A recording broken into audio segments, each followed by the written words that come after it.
जब बहुत समय से प्रतीक्षित बाढ़ आखिरकार उमड़ने लगती है, तब लंबे समय से सूखी धरती और मौत के कगार पर जूझ रहे जानवरों को जल्द ही मुक्ति मिलती है।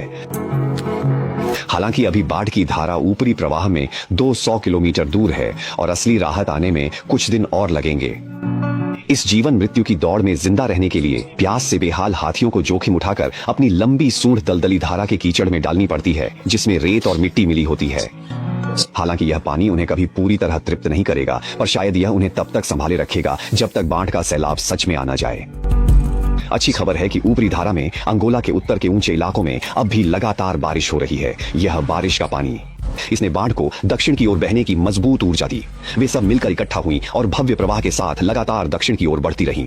यह बाढ़ सीधे कालाहारी रेगिस्तान के केंद्र ओकावांगो तक पहुंचती है और यहीं से जीवन के उद्धार का अध्याय शुरू होता है। 9 ट्रिलियन लीटर से भी अधिक मीठा पानी नदी मार्गों के साथ बेधड़क फैलता है। जहां जहां यह जाता है वहां गड्ढे भरते हैं, जलधाराएं भरती हैं और सूखे के छोड़े घाव धीरे धीरे भरने लगते हैं। यह अमूल्य मीठा पानी मानो विशाल चुंबकों जैसा है, जो सबसे पहले रेगिस्तान के भटकते यात्रियों को अपनी ओर खींच लाता है। बाढ़ ने दीमकों की मेहनत से जुटाए घास के बीज बहा दिए और वे पानी की सतह पर खुशी खुशी इस कीमती भोजन को चुन चुन कर खा रहे थे, लंबे समय बाद मिले इस भोज का आनंद लेते हुए। लेकिन सभी जानवर इस बाढ़ का स्वागत नहीं करते। छोटा भृंग बड़बड़ाते हुए अपना सुरक्षित आश्रय छोड़कर चला गया। उन्हें मजबूरन पलायन पर निकलना पड़ा, लेकिन यह सफर सचमुच जानलेवा हो सकता है। जलधारा के लगातार बहते चले आने के साथ ओकावांगो में आमूल चूल परिवर्तन हो रहा है।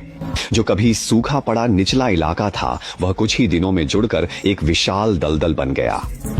लेकिन अभी इतना काफी नहीं था। जीवन से भरी हरियाली अभी धरती पर पूरी तरह नहीं छाई थी। मीठे पानी की नमी पाकर रेत के नीचे दबी जलघास की नरम कलियां अब तेजी से बढ़ने लगीं। वे लगभग बेकाबू रफ्तार से पानी की सतह चीर कर बाहर निकल आए और जल्दी ही इस पीली भूरी धरती पर जीवन भरी हरियाली की परत बिछा दी। इस क्षण से जीवन ने तेजी से उभार का सामना किया।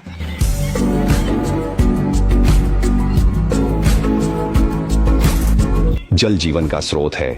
वे हल्का सा जादू दिखाकर हमारे सामने पृथ्वी की सबसे अद्भुत धड़कन पेश कर देते हैं।